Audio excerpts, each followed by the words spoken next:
For Progressive Voices, I'm John Sinton, and this is A Turning Point. Today, make it stop. So here's a thought experiment. What would happen if you turned off MSNBC and Fox News, and you stopped listening to conservative talk radio, and you no longer watched Alex Jones or Tucker Carlson on X or YouTube or anywhere else? In other words, you stopped listening to the polemicists. Those are the people who trade in controversial and often polarizing opinions. They prosper by engaging our sense of outrage and fear and loathing. That's what the entire political media infrastructure is about. Profit. Profit grows with the intensity of your anger and bitterness. And if you think that the purveyors of polarizing media care that they are destroying the pillars of our democracy or the institutions that are the underpinnings of our civic life, think again. They only care about profit and power. If you are truly interested in taking back our country, start with your own listening, viewing, and reading. Stop that which suggests you should hate gays and transsexuals, or the NRA, or the FBI, or the Catholic Church, or Jews, or people who are pro-choice or anti-abortion. Just stop. You'll steal their raison d'etre, the French term that literally means reason for being, and you will stop the flow of money to the polarizing forces. Then and only then will they move on to the next profit center.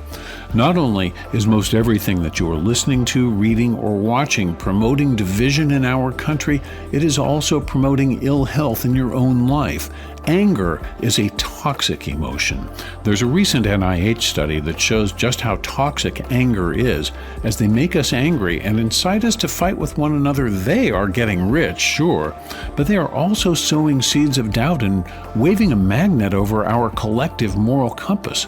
The FBI may not be perfect, but it's the pinnacle of law enforcement in our country.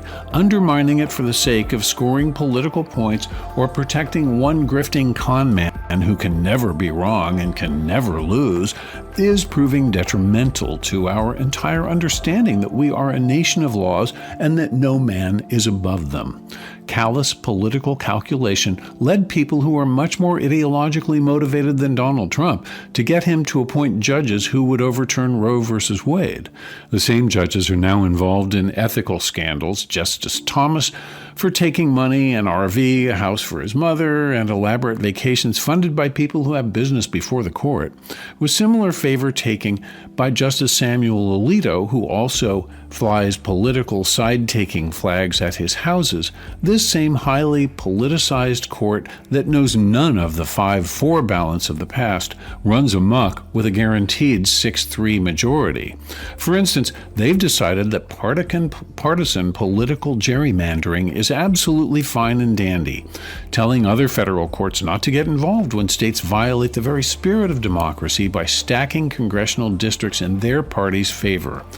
According to Gallup, the Supreme Court has had a record low approval rating by the American people because the court has no mechanism to enforce its rulings. It relies on our faith and trust in it.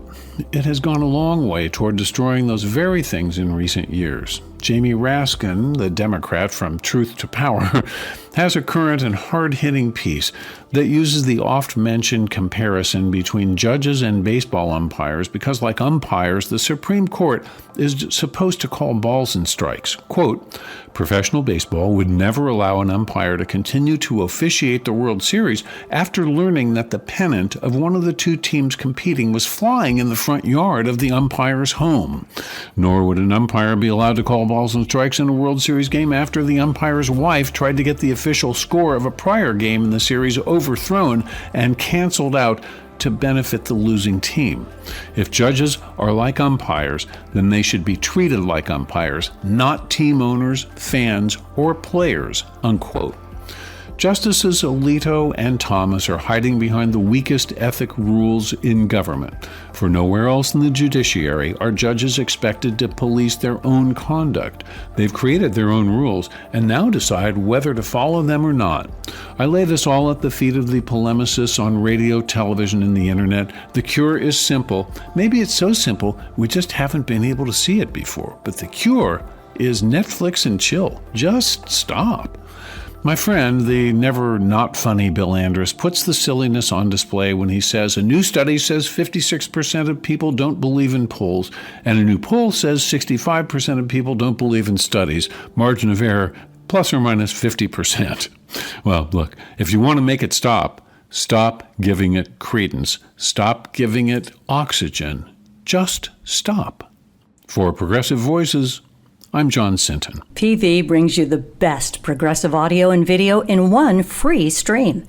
Stephanie Miller, Tom Hartman, Randy Rhodes, David Packman, Brad Friedman, and more. Search Progressive Voices on the TuneIn app. Download the free Progressive Voices app or go to progressivevoices.com.